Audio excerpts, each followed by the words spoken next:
Huh? Should we do a clap? Clap. Cut. Check. 1 2 1 2. I mean, I just love sort of freeness, but yeah, we could just technically speaking, we could also just bring in a couple headphones. But I started doing that in Nashville when we started recording like acoustic bluegrass bands. They never wanted to wear cans, and so I just started to be really like good with just like ballpark and like writing levels and stuff. And I never had to be worried that it's recording. That's my thing. Yeah. I'm just mostly scared that we get through some gold and then it's just literally not recording. Yeah. But living on the edge if you're a professional surfer. Yeah, we just lived on the edge. Who knows? Who knows? Well, yeah, I mean, doesn't really matter. Now you're making me all nervous. Yeah, that's right. From one podcaster to another. No, it's good. It's good. It's yeah. Colorado. Yeah. Let's start there. So you were born there. Yep. Which is again, and if I look at your sort of like your DJ ventures, like how do you go from Colorado? But it's sort of so interesting because I'm from Germany, and you know what I got into? American country. Yeah, exactly right. You do that, and I like banjo learning, like so it's like That's interesting. The way it like goes. Yeah, it's kind of like you were in Colorado and you longed for like the club life, And I was listening to German music, listening to Paul van Dyk, one of my early favorite DJs. From the game Wipeout 3, I've talked to this. I've actually interviewed the guy who made that song that changed my life, Expander. Sasha's Expander. And the Wipeout 3 soundtrack also had tracks from Paul van Dyk, Sasha, a few other people. And when I played that video game, it was like something unlocked inside of me because I never liked music before that. I didn't especially like radio music or pop music at all. I had very little connection. I played trumpet, I played jazz trumpet, but when I heard the radio, my brain would just tune out. And then I played that game, and it made me want to play harder and faster. And that was also my first foray into discovering that the future is an interesting dystopian world. I mean, I don't know if you've played Wipeout, but the game, you're in a racing ship. It's got this crazy soundtrack. You're in this sort of urban city of the future. And the music sounded like the future. The game looked like the future. And I realized this is the world that I wanted to live in. And from that moment on, I've been obsessed with the future and living in that space. So I tracked down the artist. I think this was the Napster days. This was probably even pre-Amazon as a place to get music. And I started figuring out, okay, who are these people? Who are the Sashas? And I, would go to the store, Media Play. They had a tiny electronic music section, and I would find all of the CDs that I could. Sometimes I would go to many stores throughout Colorado to seek a CD that 6 or 7 stores didn't have, and I would finally find it at the downtown Tower Records or something like that. So I was kind of gradually getting lost in this world. To his credit, my dad recognized early on that this was something that wasn't going to go away for me, so he bought me a great pair of Grado headphones, which he didn't have to do, and I think it was for how long has Grado been around? I thought they were just like a newer company. Long. No, they've been around at least that long. I think they've been around longer than that. Yeah, I thought they came around in like 2012 or 20. Wow, nope. I think they were decades old. And so I had these really nice headphones, and then I got a Walkman, a CD Walkman from my mom for Christmas, and I was listening to dance music 24/7, just all day, every day, every waking moment before school, every moment after school. And, they would call it trance music. The labels have evolved quite a lot since then, but I remember thinking this music puts you into a trance. It puts you in a meditative state. I would close my eyes, listen to these, 77-minute long mix CDs, and I would just transport to a different reality. And nobody around me understood this. This was at a time when techno was something that all Americans hated, and Eminem had a campaign against techno, and he hated Moby. And the only thing that people knew of techno was Moby, and they knew that they didn't like Moby because Eminem told them, fuck Moby and fuck techno. So I was in a place where literally nobody understood, and that was when I quickly, got in touch with, I figured out who Tiesto was and Armin van Buuren, and then kind of pieced together the scene. And it took many years before people around me in the state of Colorado understood. There were a couple clubs that were at the forefront. The church had some big events, and that was sort of like a sanctuary. The Fillmore Auditorium had some great artists coming through, but it was a very, very different world than what it is today. And I think that also planted the seed of me moving to Europe many years later. It was definitely related. That is so interesting because for me, growing up in Germany, being around this sort of stuff, we snuck into like, in Cologne and wherever, we snuck into Yeah. these huge garage um clubs and party. And I grew up, my uncle was a musician and like a rock musician, AC. So I grew up on like, playing guitar, being in a band, doing this, and I didn't consider like electronic music to be music. It wasn't the club for me because I like to party. I like to party, Yeah. but I wasn't listening to what records they were doing, whatever. And I didn't consider it to be music. I was like, this is like, whenever it came, I would not listen to any kind of dance music at home. I was listening to guitarists, to like, singer songwriters, rock bands, like, and I wasn't considering even the musical aspect. I wasn't even able to listen to it on a musical level, say, hey, what kind of chord is this, what that. I was completely just saying, this is not music. This is bad. And I don't know why. Right, the opposite. Yeah. And it took me a really, then I like came to the States and I moved to Nashville. It took me so long, basically, till I came to Los Angeles, and I was like forced to learn how to do like very like modern production. And like my mentors were doing like pop music and worked for DJs, and so I learned how to produce all this stuff. And then it made sense because I was like, okay, this is the music part, this is the sound, and I was like very astute in putting the stuff together. But then I realized, oh, okay, then I started thinking of it more of like as a fashion thing, right? Instead of like, that sort of thing, because like a lot of the stuff isn't really heartfelt. But then I got into like a lot of EDM music where what that really interests me, where both comes together, where it's a great song and it's great sound design and it is EDM and you have a story on it. And that is just like, to me, wow. Now it makes sense because you can dance to it now, but you also have a song, you have substance, and it's not just like some kind of instrumental and that thing. And that really opened it for me. And then I realized, whoa, this is so much bigger. The sound design options, like, sure, when you do like organic instruments, you can mic a guitar with like a stereo situation or MS. But like when it comes to EDM and sound design, I was like, this is on another level. The possibilities you have here and how deep that goes. So I really went down the rabbit hole then. But it took me like a long time to finally arrive there and to qualify it as being music. It's weird. It's really bizarre, and I'm still confused to this day how I was never listening in the clubs. Like listening to what they were actually playing, because they were really good DJs back in the day. And for me, I would always just like when I was like, I like dancing, right? So we would go to clubs sometimes with all our friends, and there would be an after hour, and till 11 a.m. we were in the club just shaking off, And that was kind of the German thing. Like, you don't go out till it's 3 a.m. We would be like hanging out with a bunch of friends, kind of like in a living room pre-gaming. And then we were like, okay, let's drive to like a big nightclub in Cologne with like multiple levels. And it was like a cathedral day. It was like crazy. Some of my friends were like, oh, this DJ is coming on. And I really didn't care. But what I could always like tell if it was good, because then I was just dancing the whole time. And if I wasn't dancing and I got like grumpy, I was like, the DJ is not doing a good job, Right. And that was like sort of, I feel like subconsciously I kind of learned a little bit like what works and what doesn't, Yeah. by just because I was in clubs a lot. Right.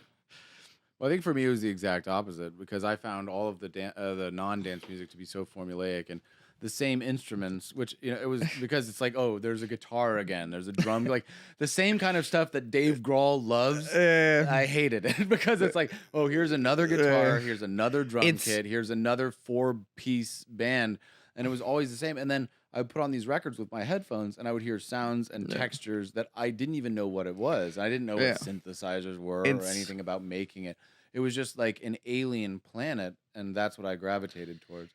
But for me, the song, it was never about the song. And I always think and still think of electronic music as a journey that should take 80 minutes versus a journey that should take 2 minutes and 45 seconds to 3.5. Like, I think about the entire set as a song versus any individual piece of it as a song. So interesting. And I can see that now, but like back in the day, it was like, this is the 1952 Stratocaster with the neck pickup, and it sounds different than the 1964 with the rosewood.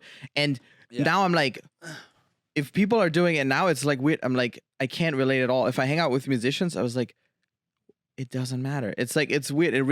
It's completely irrelevant. I remember having arguments with my wife, like, because in the beginning she came from the pop world, and I discredited all of the pop. It was many, many years before I recognized that Max Martin was a genius and that pop music could be an art form. But in my time, when I was about 18, 20 years old, I thought all of that was garbage. And I remember having arguments with her and, just saying like, oh, John Mayer's crap. And she's like, do you think John Mayer wants to wake up and make horrible music? And I said, probably he does. Of course, now I know that he's actually really talented, but it took me a long time to get to there. And now I recognize that Max Martin is one of the great musical geniuses, but I came 100% from the opposite direction. Well, yeah, I mean, Max Martin he's obviously genius at what he does. It's just he just managed to really like dive into also the commerce aspect of it. Like he is like very well aware of what he does, and then he's providing a service. You know what I mean? It's like otherwise he would be. It's like he's really a songwriter and producer foremost. Otherwise, with the level of success that he has achieved, he would be eventually putting out his own records. And there's lots of producers who were really famous and then did, and they wanted, like, if we think about like Quincy Jones, he like produced, but then he had at some point he had the urge to make his own records, or really great records too. Or I mean, there's who else does that? I mean, there were like in recent years, you had like people like Benny Blanco and stuff like that, where he was known as a producer, and then you could tell that he had the itch, and then he wanted to be the artist, right? Yep. And put out records as an artist. Like Max Martin has never done that, and he's too smart for that. Yeah, he's maybe too smart for that. He paints with other brushes. Yeah, he found his niche. I mean, I do think actually we can sort of tie this a little bit full circle here, because Max Martin works with Serban Genia, who's the greatest mix engineer of all time, in my opinion. Quincy Jones worked with Bruce Swedien, who is the greatest mix engineer of that era, a person that I met. And they're both, to me, it's the frequencies. And that's when I got into mix engineering and all of that, because it's always been about the frequencies, how it hits your body in a club, how it hits your brain in headphones. It's the frequencies more than the notes. And that's coming from somebody who's not classically trained, or I wasn't forced to play piano or guitar or anything like that when I was a kid. It is. I mean, it is interesting to me too. Like when you listen to the projects, how they sound sometimes pre-mix. It's interesting what the mixing engineer actually. I mean, in some cases he just organizes it and cleans it, but sometimes it really like adds. It's almost like they do additional production and really shape the whole direction of the record. In a way, that's one thing that I would like to see. The unsung heroes are the mix engineers. I still believe that.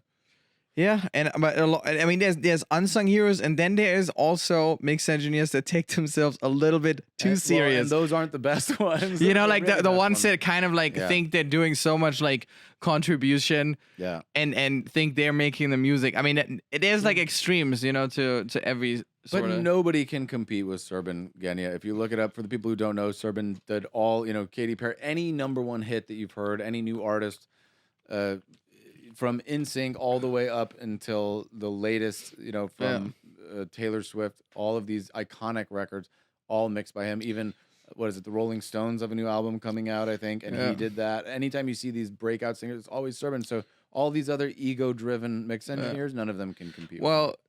And the fact here, that's just an interesting thing, and I'm gonna make a controversial statement here. Okay.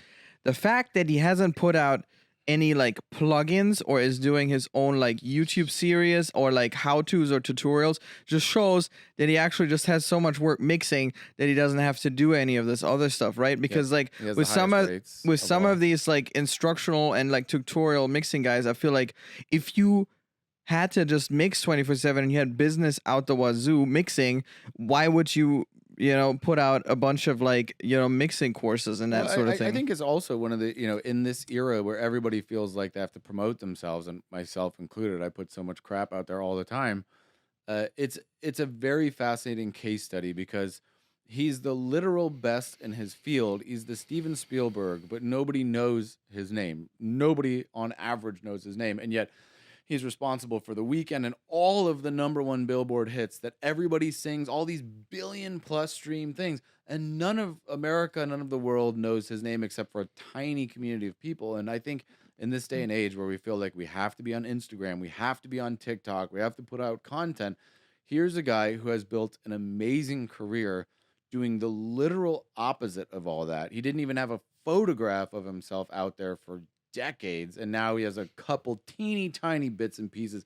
He's almost a ghost, basically, and he has the best career, because that's proof to me that if you are that good at your craft, if you are truly the best in the world at something, the art or the skill is good enough on its own. You don't need any of that other promotional stuff. And I find that to be such a fascinating career. And he's not burdened by stuff like fame or negative comments. He's not burdened by any of that, the trappings of being well known or social media. He just mixes every day for an incredibly high rate, and I have so much respect for that. I wish I could do that. I wish I were talented enough to do that at anything. Yeah, I mean, for me personally, if you just like, it can also like, if that's your calling, that's great. But I think if you're coming from like, a creative side and that sort of thing, it can also be a little bit fatiguing if you just like, I wouldn't want to just solely mix, if I didn't have any creative input in the project. I think it would drive me absolutely crazy. But then I know people and like that I learned from my mentors, they just like, they were on the production side, they were like, please, finally, I just want to mix. I don't want to have to, I just want to get the files. I want to mix them, and that is the contribution I want to make. And I don't want to have to be in the room with the artist and sort of be the therapist there and deal with their quarrels and why they want to do 10 versions. And yeah, I mean, there's both sides to the story. Yeah. Shall we? So. Quick I'm always asking questions. Quick intermission. You might, because we're shooting in 4K right now, you might see these little and now that you mentioned that technical difficulty, I'm always like paranoid now, but we're good, and we continue to be good. No, my girlfriend had the beautiful idea to gift me lots of different plants: basil, mint, rosemary, thyme, and she made this little tray. Little did she know that this would then harbor a bunch of flies. So now my house, I'm trying to get rid of all these flies, and I had to throw it out. But it adds to the charm. Yeah, it adds. I guess it adds to the charm. It adds. Moving elements keep things more engaging, especially with a video element like this. Let's do this. We're gonna light them on fire. This is part of the podcast. No, the Are you allergic to any? No, I'm not. You like them? Incense? Do you think that gets rid of flies? Yeah, I think so. All right, we'll try. Let's do it. I mean, this has been a tradition now for a few podcasts. The lighting of the incense. Yeah, the lighting. Right now, we're gonna settle into our final shavasana. This is gonna be the final resting pose for the day. So gently wiggle your feet. We all need. Close your eyes. And remember, if this is not part of your practice, integrate. Yeah. Okay, let's talk. This is actually, I guess we're just gonna stay in sort of the musical realm, because I have to ask some question that I'm really interested in. Okay. Like, how on earth? Because whenever I I'm huge into like education and that sort of thing, and I always admired, even when I was in college, I admired the teachers that, there were teachers that had success in the industry, and then they would just kind of were really bad at like lecturing or like conveying these things that you would have to learn in the respective class, right? And then there were teachers that didn't have like the biggest name, the most credits, but they were just incredible at teaching, right? And at breaking it all down. And so how did you had like a international career as a DJ, but then how did you think? You probably were thinking, hey, there's a need for this, and there was a need for this, but how did it come that it was so concise and like you really wanted to make a course that is so like there's nothing else you need? You literally you do this course and you could go Tomorrowland and do it, right? I mean, obviously you talk about it in the course, the nerves, sure, it's like, and that's when I started doing DJ gigs too. Like the other day, like 2 weeks ago, we played a show in West Hollywood, and the CDJ, the 3000. Had some kind of firmware issue, and my USB wouldn't read, so I had to reset on, and it was like 2 minutes before I had to go on, and stuff like that you just don't get prepared for. And I would, as a musician, I'm always like, yeah, you tune your guitar and you're fine, but as a DJ, there's like, they call it the set enders, there's so many things, but technically, if you just do the course, like there's every skill that you need is conveyed. So how was that? Did that come about, and how long did it take from like start to finish to make? Yeah, well, people have asked me since then, why don't I make a YouTube channel or why don't I continue that since it was so successful? But the answer that I always gave, to the thousands of students who asked is I really put everything into that course. Yeah, it's true. There's nothing else. There's to nothing say. else. Right. So it's like if I made an Instagram channel, I would only be repeating things that are Yeah. already in the course. That's why I never did. And it's like I put it all in there. Yeah. And I think that's part of why it's been successful is because I gave away at that time a lot of secrets that other people weren't giving away. And I think now people have tried to copy me and they're trying to release, like, there are other copycats who have released DJ courses based on my information, but at the time when I did it, nobody had given away a lot of those secrets because they were closely held secrets from the actual performing DJs, right? It was part of that community. And the only reason that I was able to give it away because, I've always had a knack for learning and for teaching and for condensing information and distilling information into something that's understandable and logical. But I think the only reason that I gave it away was because I made a conscious choice that I wasn't going to try to do that as a career anymore. And it's funny, we talk about Serban and mixing. He has never released a course.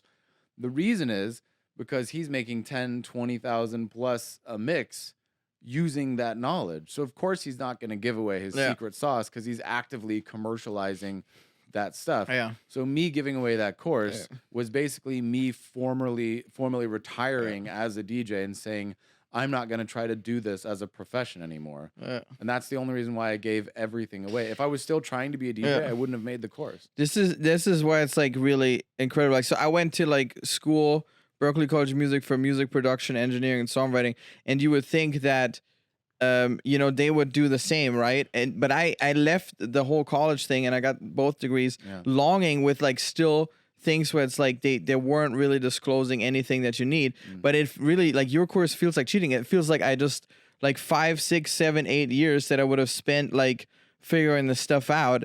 I was literally here during COVID and they said, oh, you can't perform with your guitar. Can you DJ? And I'm a yes man. So I said, yes, can I? And I had no idea what that meant. So I was like, I need to buy this gear now. And then I think I hit you up and you were graciously giving me a coupon code. Watch out for the coupon code, guys.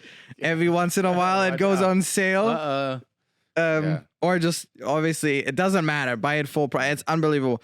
So I started doing it and I was like, this can't be real, because I know a little bit about education. I was like, the way you were making it so digestible. And now I feel like really confident, just like, knowing how it's done. And it would have taken me probably like 5+ years figuring that stuff out. And probably all these mistakes, I would have made. Well, it took me 15 plus years to learn it all. Maybe more. Figure it out. Yeah. And the thing that is fascinating to me about DJing is like, and I'm always wondering, like, how is it that a Tiesto at like 52 years old is still like so relevant? Because it's kind of like you can put on, you can really go. No, but as a DJ, you can really go. You're growing as a musician. Like, you figure out your style of music, then you make it as a DJ. It's interesting that you can really grow with the community and with the trends and especially also what young people are listening, because you're going to be performing in the clubs and you're going to be interacting with a lot of young people. When you look at artists or like, bands, they normally age, like the audience ages with them, and there's not more young people that come. But I guarantee you, like, as many young people as like old people are listening to Tiesto right now, Well, there's an interesting thing there because, again, we're talking about unsung heroes, which is a personal passion of mine in general. But what about Tiesto? He is an unbelievable businessman and an unbelievable marketer. That's his number one skill. But the fact that you know who Tiesto is and you don't know who Dennis Walkup Ryers is, the producer who ghost produced all of his hits, all of the iconic Tiesto anthems from Lethal Industry to, I remember every single iconic, which are truly game-changing records. The thing you have to understand is that the beginning of Tiesto's career, those records were unbelievable. They still are. If you listen to, I still get goosebumps listening to those records. Problem is, he didn't make any of those records. Dennis Walkup Ryers did the vast majority of it, and then of course Gerrit Hounink, people whom I've met, great people, low key people, and studio just like this in the Netherlands. But what he has done is he was one of the first people to understand that music is a business. And if you treat music like another business where you're not the artist, you're not putting your Yeah. heart out there, you're just hiring people. And then it's the more money you have, the more hits you can make because he can afford to pay a producer like you Yeah. or somebody else. He can say, find me the best kid who's doing the best on TikTok. I'll give him $10,000 a track, and now it's my music. And that's how you stay relevant. That's a really interesting topic and issue because if you're looking at normal artists in the music industry, they pick out a producer and they make a record with them, and it's totally fine. They're the artist, they collab working with a producer, and they're making the record. So why is it that DJs have to uphold this sort of thing that they're also the producer and making the music, and that creates this huge problem of ghost production, of like people burning out behind the scenes, of people like being like held down and not getting the credit they deserve? Like I know a lot of friends that actually quit music because of that. Were working for big DJs, and they were just not either mentioned in the credits, or they were just constantly sort of undermined, just like additional production, that sort of thing. So why is it, do you think because it's just like a technical thing with the buttons and knobs that they also like the audience expects them to like be the producer? Well, I think there's a couple of places to jump in on that. First of all, I think we, especially when we're younger, like think of the emotional impact that those records had on me when I was 11 years old. Yeah. You feel this connection to somebody you've never met. That's music has that power. That's why people go screaming at a Billie Eilish concert, right? They feel so emotionally connected. And when you think that you're emotionally connected to somebody and then you learn that it's not actually them, it messes with your brain. But you feel betrayed a little bit because you realize, oh, the real person that I should have idolized when I was a young teenager is Dennis Walkup Ryers. I just didn't know his name. That's the person that I actually had the connection with, and Tiesto was the face that on that project. That happens all the time. So I think there's a bit of just that emotional letdown from the audience, also from immature people who don't understand how business works or how the world of business works in general. Which when you're young, you don't know how business works in general. Like Tim Cook isn't Apple; he's the head of Apple. Even Steve Jobs wasn't. He is Apple. not soldering the chips. Exactly, but when you feel that emotional connection to music, then you kind of want Steve Jobs to be soldering the chips, so to speak, right? So that's part of it. But the other part is, I also think that DJs, and this is something that I genuinely believe because I'm not a wizard. Like I said, I'm not a piano player. I'm not like I didn't grow up playing music or going to conservatory. I still believe then as now, my unpopular opinion is that DJing itself is an art form. I don't think that it's just pushing buttons. The mechanics of CDJs, easy. Anybody can learn that. That's why I've taught 25,000 people how to do that, right? But once you have all the same tricks, why is it that some DJs hold your attention for 4 hours and others you listen to 5 minutes and you say, screw that guy? It's not because they make a mistake. You just know that there's not a master at the deck. So I've always kind of felt that the expectation that a DJ should be a great producer isn't necessary. I think a great DJ is just a great DJ. And to his credit, Tiesto does know how to DJ for sure. Absolutely. I mean, it's so interesting. Maybe you could try to like push me over the edge and convince me the last bit, because I grew up like not crediting this as an art form, and then now that I started DJing, first it was like, yes, the mechanical skill was putting my set list together, and then I realized, because like when I play with my guitar, I'm mode, right? And I want to connect with the audience and lyrics, and I sing. And then in the last couple gigs that I did, I realized, whoa, like the way you do your set, this should do the same thing. You gotta like, if you're really honest with yourself, what you're feeling right now, and you pick the records that way, it's the same process. It's the same vulnerability that is there. And that is like, I don't know why it took me like whatever, like years to get this. You can connect and you can take somebody on a journey. And I think, especially the younger kids, and like that's why a lot of the new music, the people who aren't as aware of the history of dance music or are just in it for the trends, I find it impossible to listen to, not because of genres or technique, but because we live in a world where it's like build up, drop, breakdown, build up, drop, break. It's just all the same. And then whether one DJ is playing or another, you almost can't even tell the difference half the time. Same kind of drop, same kind of build. But if you think of a set over a night as a song, you don't write a song that's all verses. You don't write a song that's all bridges. You don't write a song that's all choruses. You have a build up and a breakdown within a song, and that's what makes a satisfying pop song. A great DJ set does the same thing. It starts here, builds up, Yeah. breaks down a little bit, builds up higher, breaks Yeah. down again, and then the end. You should know that it's Yeah. the end by the time you get to the end. That's what makes it special. It's really, and I was just at a couple big festivals this summer. It can be like a little bit abrasive, where it's just like 8 or 16 bars. You have that giant drop, and it's very like, it makes it almost like sometimes indistinguishable which DJ I'm watching, what he's about, and what he's trying to convey, especially when it's just like.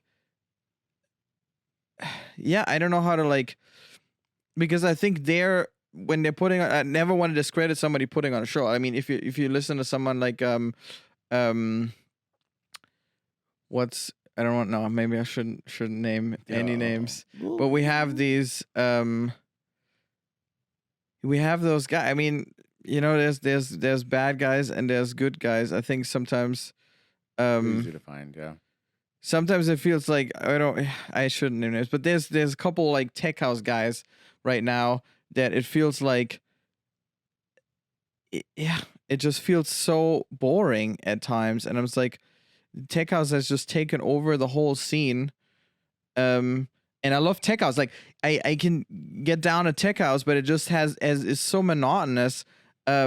And it's just been about these like vocal chops, like, I mean, it started with a do it to it, where we don't have real verses. We just have like actually just like, or I mean, it's even some of the recent side piece stuff that with Diplomats. I love the sonics of it, but they're not writing a full song. They're doing an 8-bar loop, like a vocal loop, and then it just repeats and repeats.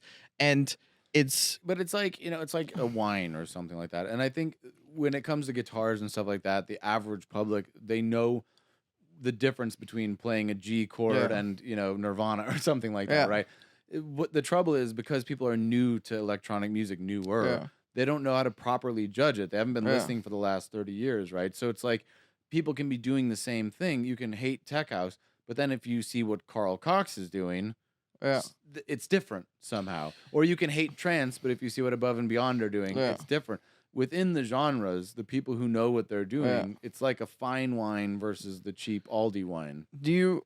One thing, and this is again controversial, controversial. So in Europe, when we started going to records, we would party all night, but we had we wanted to listen to like the good stuff. And I think here in the States, like when you have like people like Dylan Francis, that to me comes kind of out of the college party it's frat more like sort a of gimmick thing. than it's music, and no shade. It's just what he is. It sort of like feels a little bit like that.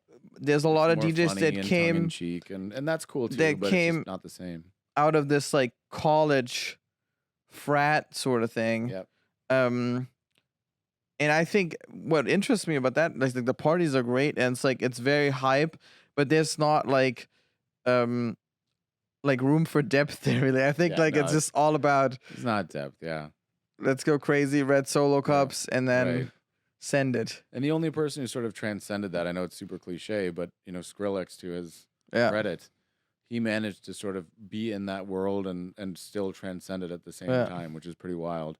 But a lot of people are just in that world, and of course it's all well and good when you're 18, 20, 25 years old, but when you're 35 and you're 45 and you're still, I mean, again, no shade. Some of these people are super successful, and I helped some of them, come up in my former life. But yeah, it's just different stuff. It's not my personal cup of tea, but I get it. I get why it's popular. Where do you see like EDM heading now? Because we had this huge boom 2013. All about music. 2014. Well, that's all we've ever talked about together, so that makes sense. That's cool. Let's just do it. We don't like I said earlier. Sometimes weird detours can happen. Why not? But yeah. So we had this like huge like in the States, right? 2013, 2014, EDM comes out of the woodwork. Suddenly, like it's there. Avicii is there. And he even breaks America in an extent with this sort of like international hits. Bringing sounds that have been there before, but suddenly like America, like mainstream is exposed to that.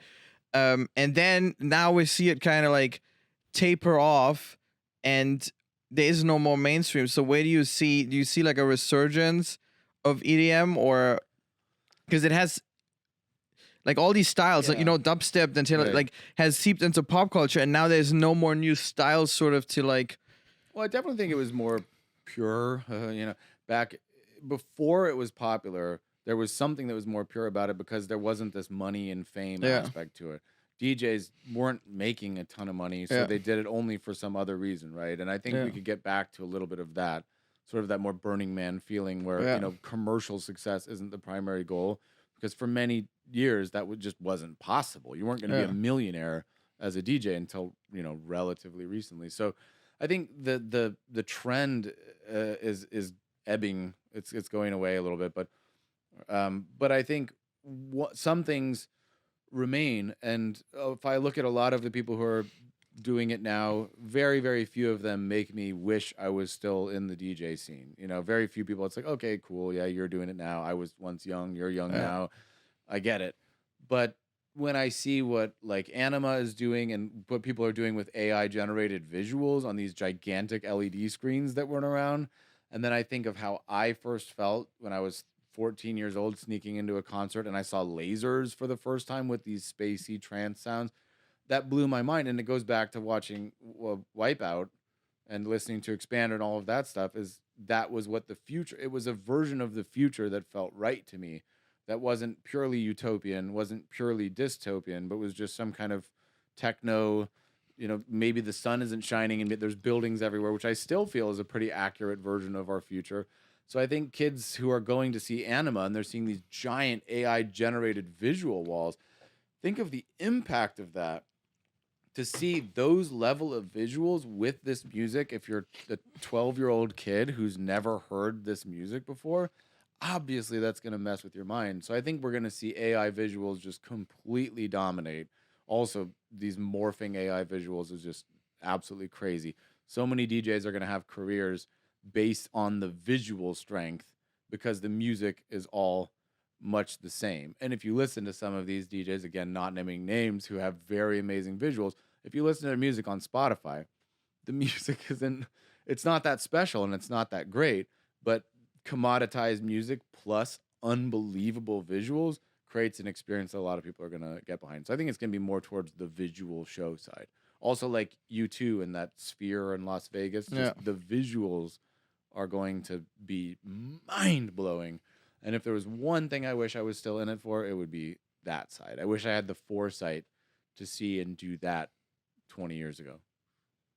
Yeah, it's interesting. I mean, it's tough as a DJ to figure out what kind of visual. I'm working something right now where it's like you could kind of implement almost like these like lyric videos that are a little bit more like interactive. You know what I mean? Because I think that is like, I'm huge into lyrics, and what disappoints me is always at these DJ shows that I can't, like, people don't really know the lyrics. They know some kind of punchline and then they sing it out loud. But I think it's sort of like if you had, I saw Tritonal do it once and it was incredible. They had all the lyrics on the screen, people just screaming out the lyrics because it was like a lyric video and it just ran down and you were just like following along. And so that's sort of, I'm interested in that side. But yeah, it's visually, it's gonna be like super important. You can't just do the thing anymore where you have like a bunch of, you know, like a backdrop and a couple lights. You know, that's not gonna fly anywhere. People are now used to like sort of it'd be very cinematic, almost like a movie or something that, you know, from start to finish. That's true. Put all your budget into LED walls, the biggest, baddest LED walls you can. That's what Vegas got right. And then suddenly people are going, "Oh my God!" to U2 again. But what has changed? U2 has been the same around. old music, right? But suddenly when you see U2 morphing AI butterflies fractaling out over your head, then suddenly your mind is blown again. U2 seems to be always at the right spot. They were on all the iPhone. Remember that? Like they figured that out. Yeah, they were just like it was like the most bizarre and crazy marketing move at the same time. But they're still around, and they're still doing their thing. Hard cut. Let's do a hard cut. Let's talk about beating the often path. Nice. Good plug. And it's when I first started like getting or watching your content, it almost reminded me of like, you know, you have many abilities, but also like the ability of sort of the traditional talk show host. Like you could do a Jimmy Kimmel, you can do a Jimmy Fallon, you know, you can do I'll that. take that as a compliment. I'll choose to. No, but like no, you have that. You definitely have that ability. But I think it's like interesting, and nowadays like how to get these gigs, and it's just like talk shows are losing their influence. Back in the day when I grew up, if somebody was on David Letterman, it was like Yeah. they made it. That's changing. I was, you know what I mean? too, Like yeah. somebody made it on these like talk, and now it's so like Popularity's going down. everybody like there's a lot of people that it's almost pay to play. I know people that literally had their agents just get them on an episode, Yeah. Right. and nobody watches the stuff live, and then you have a clip that is being shared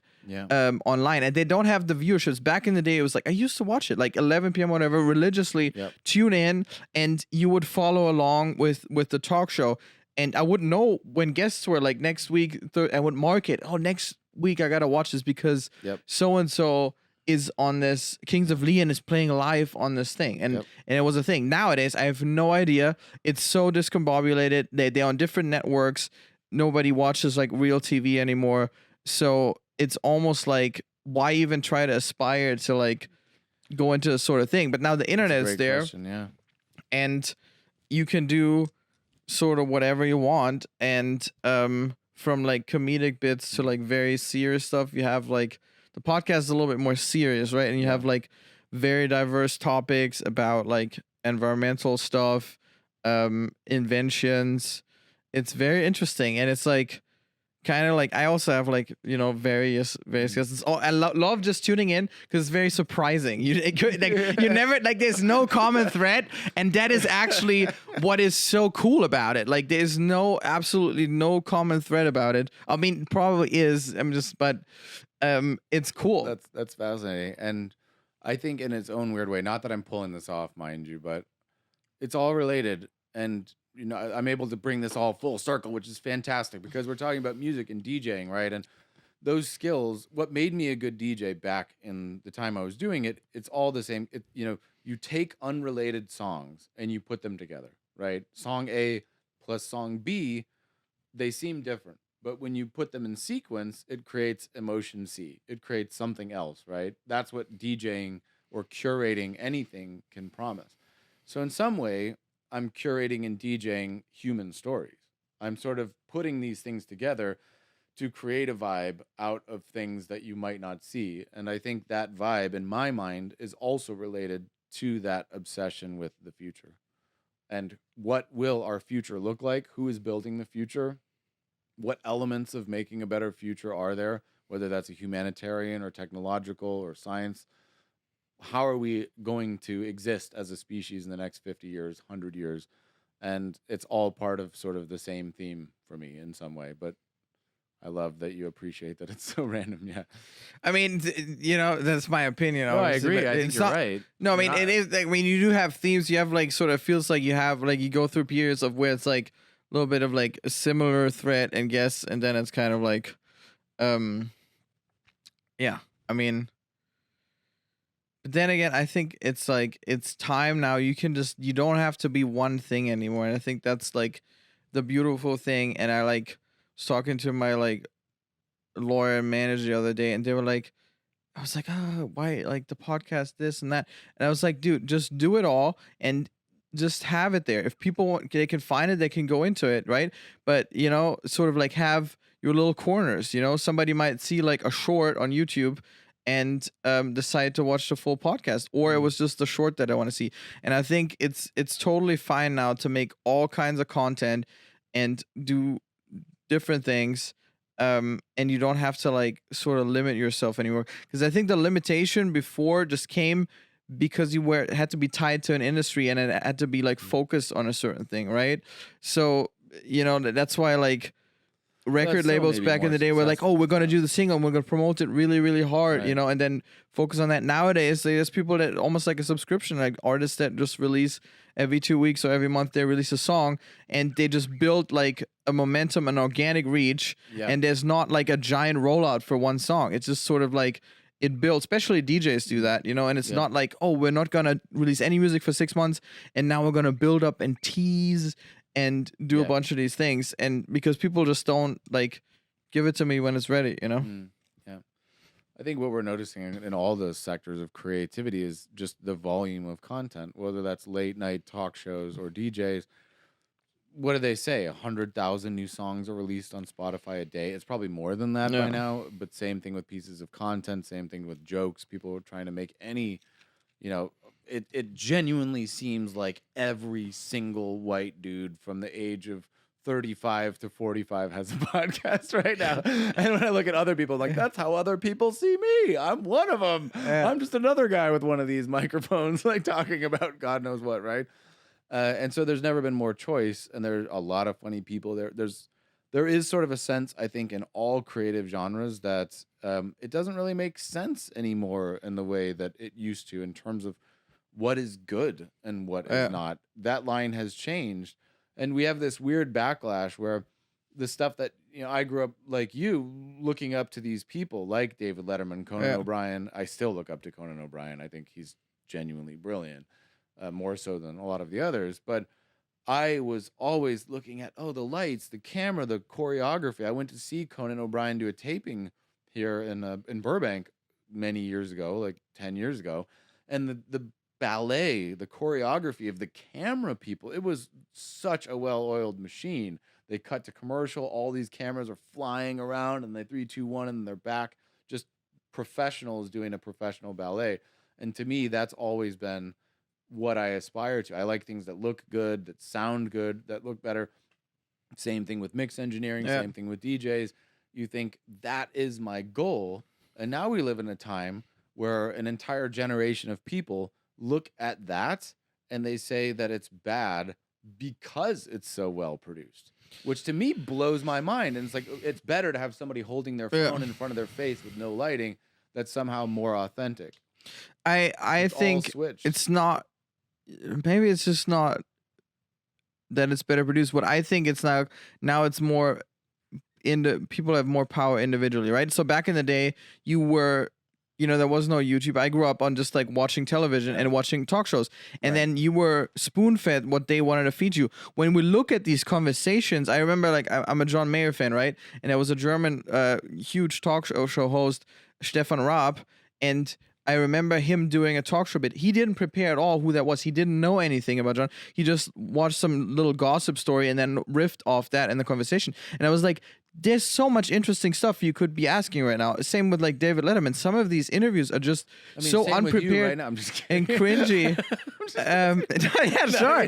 No, You no. know me. I mean, We were supposed to talk about my book. I'm um, just kidding. I don't have a book. I no, looked at yeah, it. but it's like, sure, but it's sort of like it was very like back in the day. I think it was a lot more curated. They would have to fill out a questionnaire. What can be talked about? The publicist would look over it, Yeah. and it was basically saying nothing. They would just. I remember like all these. PR David, it was stuff, all yeah. just PR. They was talking about your favorite cake or stuff like that. I remember like all these interviews were just it was just about the celebrity that was sitting there, and that was the event, and the fact that he was on that platform Yep. that made us look up to it. Yep. And because we couldn't reach that sort of level of production, so seeing somebody with the full mask, with the lightings, with all that sort of stuff, that was impressive, and that made us like further buy into the industry, into like the entertainment industry and that sort of thing. If they were just doing that whole like conversation, like you said, on a like low produced thing, nobody would have cared, right? And some part of that is true. Like, I don't know if you've seen that clip of James Corden, how he said the same thing to every single guest. Somebody clipped it together, like, who are you and what do you play? Who are you and who do you play? Yeah. It's just, so there is that element of that celebrity culture. And I think a lot of people like Conan, that's the crappy side of the Yeah. late night machine, is the formulaic PR stop, no genuine human interaction. I think that's why podcasts, yeah. they rose as the opposite of that. These 3-hour Rogan style talks rose because in a 5 minute of just, where are you going? What are you doing? What's the new movie? Just promoting your movie. That's not so good. And so parts of that I definitely agree with, but I think the technical ability is something that I've always admired, like the way the cameras look, the way the lighting looks, the stuff that sets up that whole experience. That's stuff that I've always found deeply fascinating.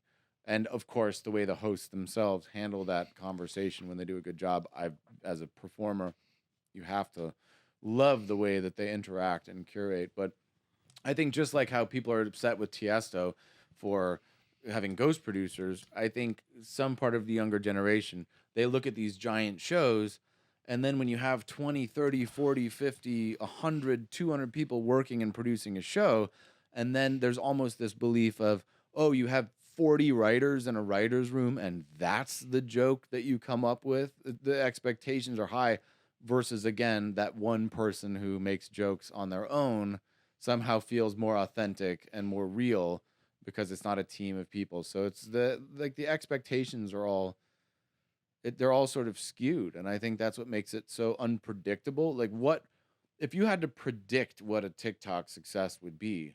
I think you would have a very hard time doing that. It's like predicting the stock market because every time something rises, almost the exact opposite rises, or there's some sort of backlash or counter trend, and just really bizarre stuff just seems to float to the top these days, don't you think? Yeah, I think it's And then it goes away just as quickly as it came. It's not as that's clear of true. like a ladder, There's certain like what happened to the Island Boys, like Yeah. stuff like that. I don't even know who the Island Boys are. It's just a TikTok trend. Yeah. All these trends, and then Yeah. you're huge for a week and a half, and then suddenly you're not trending anymore. It is really tough, but the thing that is so nice is that now it's like a level field where like big corporations, big marketing companies, big labels, we're all working with the same stuff, and in the end I think you can build a sustainable career and a sustainable following if you just engage and emote with your audience and you're being honest, you know. And there's like, I find artists all the time that are like, where's this guy coming from? Because it's not like you don't have this like mainstream funnel anymore that like directs your attention. There's these little pockets on the internet where it's like, and there's no They like become swells, yeah. yeah, and there's no amount of like a lot of people say, oh, people don't buy records anymore. Back in the day, you know, people were spending more money on music. That may or may not be true, but what I can say is that I'm listening to a lot more different music now, because back in the day you had a little bit of budget as a teenager to buy a record, and it was like, what do you buy, Coldplay or John Mayer or this, right? And then you got that record and you listened to it for a really long time. Now, sure, it's like Spotify payouts are really bad, but like for $9 you get all the music that has ever been there. So if we're just thinking about like free information, free, you know, sort of being able to consume and to love music, I mean, it's crazy. You have all the music. Like, as a consumer, Spotify is the great. Spotify Premium is the best thing that ever happened to me as a music lover. As a consumer. You can find anything, and it's like high fidelity. Just with, I mean, when I had CDs, I would have killed to have 40 billion CDs. Anything it's at your finger. It's at like at your fingertips. I remember it's like sometimes I would go through my parents' like record collection because I was bored of the records that I had, and it was like, sure, you discover something there, but it's always like a bitter taste. It's kind of like whatever. Like my dad's Simple Minds records, I was like, cool, let's give it a shot, you know.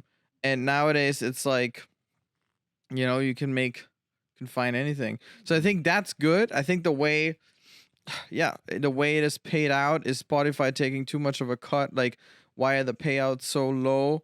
That is an issue, and I think the music industry all is just stuff is seen as content now. It's not a work of art; it's content, and all content is disposable. So, is it any wonder that all the music sounds the same in so many genres? Well, there's no financial incentive. It's not like here's a pound of cocaine and a bag full of LSD. Go into the studio for hundreds of thousands of dollars for 10 weeks and see what kind of something comes out. It's just like, what's the next song? What's the next song? It's sort of like it becomes like a little bit regurgitative. But on the other hand, I think if you make stuff that is really unique, you also like stick out like a sore thumb, you know? I think there's always room for brilliant art. Yeah. I do think that it's really hard just to have the incentive to have the time and space to make that art. And that's true of writers, that's true of musicians, that's true of anybody who's trying to be creative, because content is so plentiful and because it's so disposable. It is really hard to have the space. If you're Christopher Nolan, you have hundreds of millions of dollars, then you can make an epic movie, an IMAX film, right? But for the average person who's struggling to make ends meet and they can barely pay their bills, probably even more true in the US than, for example, Europe, where expenses are lower, it's just so hard to justify the kind of time exposure needed to build a piece of really great art. You don't have the ability to just sit and play and work on something and to be weird in that way. But I think you're right that the people who can do it will always be rewarded. it Always. it's true. I think it's also like a lot of artists struggle now with the sensory overload and not being able to sit with a project for too long. And I think that's like a real issue. And I think the only remedy is what I found is like you have to just like that's what I'm trying to do right now. Just like use an iPad. I'm not using my phone really, and I'm not doing the scrolling because the scrolling and like this, that kills your creativity. It really does. It Yeah. it is it's crazy because it's just sort of Yeah. like confuses you on what you want to do. And I remember like when I was 15, 17, 18, I knew exactly what I wanted to do. And I didn't have, there was YouTube in its early stages or even when I was in college. But nowadays this like the short content thing is like really making it hard for you to have a sustained focus on one single thing, right? And sometimes a song needs that sort of focus and you can't just like abandon it because it needs a little bit longer. Yeah, I find that very fascinating. The YouTube shorts, the short content revolution in general. You've got all these people getting millions of followers on YouTube and TikTok with short form videos, and all it is like little bits of Yeah. crack, right? The way to succeed is just to addict people faster and Yeah. faster and faster. And then you have people who are excellent shorts creators with millions of followers, and then they don't know how to create longs. They're like, I don't know how to make a 21-minute Yeah. YouTube video because I'm so used Yeah. to just making some kind of arc in a minute Yeah. or less. That It's what do I do with an hour of your time? I don't even know. it's the same with like I see that a lot with like younger musicians and artists.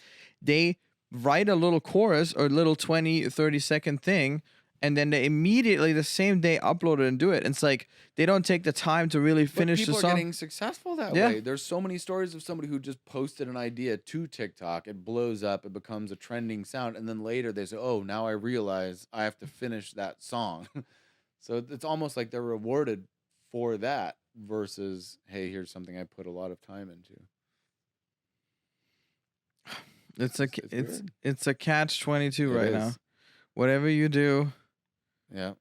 you It's don't know. tough. Because it's kind of tempting as an artist to just like, I hear that from A&Rs all the time. They're just like, yeah, put it up quickly, put the demos up, see what works, and then do it after. And that just makes a lot of people just like completely scatterbrained. Well, because everybody's using the algorithm to judge, whether that's Netflix content. We're taking the burden off of ourselves and our risk by. It's easy for an A&R to say that because it takes all of the burden off of them and their taste, and they don't have to do their job, right? Just put it out, let the algorithm decide. Yeah. And if you have numbers, it must be good. But if you look at the film world, a lot of these great films, a lot of the actors that went on to become great actors are weird looking people from, the 80s and the 70s, very strange looking people. And there was this woman of this casting director, I wish I could remember her name, who found all of these very odd people who didn't have a square jawline and perfect hair, and they went on to become some of the most amazing actors. But now it's so algorithmic across the board that you don't take a chance on that random person on the street to be an actor or a musician or whatever. It's just who has the greatest numbers. It's Who's going to be in a Disney movie? Whoever has the biggest TikTok following. That's the end of the discussion. It's now the currency is like it used to be talent, right? Where we're looking for talent. Now we're looking for popularity. Yep, And I that's it. think that's a dangerous, that's a very dangerous route to go down because like what the talent normally does is like it really, or music, it is like going back to what we long for. Like if you listen to great art or a great movie, like it really touches you. It like, it's gut wrenching. It's all these things. Those are the things that stuck with me. I don't really remember all the like fast entertainment sort of things, when I think about movies or art, it's like the stuff that sticks is like the stuff that is heartfelt and honest. And it's tough right now. I don't even, it's like weird for the first time in like years, I don't even have a favorite song or like anything right now that's coming out right now that I'm listening to. I'm going back to find like older music, and I find that valid again to be a fan or to find new heroes that have been in the past. Um, and to kind of just you just like disregard the level of production quality or something. You know what I mean? Yeah. Like it's the problem is right now it's like it's all about production quality in music. It's about sound design, and just because something is like appealing that way, it's almost like the presentation on like a platter, right? Doesn't mean that the content is good. It's, oh, it looks so nice. Yeah. Just the way it is laid out. Yeah. Yeah, it's a very challenging time. The role of the artist, it's very interesting right now, and the financial structures around it. There's just never been more content, more stuff that's being pumped into the world across the board. And so the relationship that we have with art and with artists is changing, and it's different than it's ever been before. So can you make it as an artist? Yes. And those people who ride those waves, they will, of course, right? The person who puts that snippet out and they get the TikTok popularity, they'll do it, or at least for a while. And obviously it's possible to really go there. But I think in general, it's hard. It's very hard for everybody to make a living and to know their place in this ecosystem where 500 million tweets are put out per day. And we like to think that our tweet is the most interesting, we like to think that our TikTok is the most interesting. But in the context of it, there's just a lot of people, and we're seeing what happens when 8 billion people all think that they're the best at something at the same time. Some of them are right, most of them are not. And I'm part of the most of them. So it's like, we do our best, I guess. But I mean, it's all about, my take is like it's all about build your community, build your tribe, and that then you actually will like feel like fulfilled, because the people that like are just there for the quick sort of like hang out to like you don't like, no offense, but you don't want them, right? So you don't want to build something. And all the artists that we really look up to, like they have a following that is just like their core following, and they have a connection with them, and that lasts them for decades, and sometimes people come and go, but you really got to focus on that. And I think honesty, it'll help yourself in the long run. That's what I'm trying to get back to right now, is to like artists being honest. And like if you have an artist or something that you don't think like you're aligned with, or like it's better to just like, I'm getting to the point where I say no. And that's like, I've never said no in my life ever. Like I was always a yes man, because like yes, I'll do it. And I realized that I was like spreading myself thin, and it made me actually like really sort of like lose my own sort of compass of what I like, right? And it's really dangerous. So you gotta say no, and sometimes that's tough, and sometimes you will like part ways with people. Well, I do actually. I have a good thought on that. I have something relevant. I know we're probably running out of time here. I have an interesting thought on that, because as well, there's a big difference between making art and making money, unless you need to make the type of art that requires money, like an Oppenheimer style blockbuster movie or something, right? So obviously, when you start trying to make money with your art gets corrupted in some way, because you're starting to subtly shift away from your tastes towards what you think the A&R will want you to make, what you think TikTok or the market or the algorithm will want you to make. It affects you. And having been in the music industry, also on the record label side, doing that for what, 10 years I was in the music industry, I went through the phases of the music industry on that side of it. And your taste shift with the market and the stuff you put out is based on that. When I parted ways with the music industry, when I said I have to make a break to pursue building my other business and to build my marketing agency and all of that, that was the moment that I had a reconnection with my actual taste. And then suddenly, when I was no longer trying to be popular, when I stopped doing that, I remembered the records that I loved when I was 14 years old. And I got back to that. And I thought, this was always the stuff that really moved you in your heart and soul.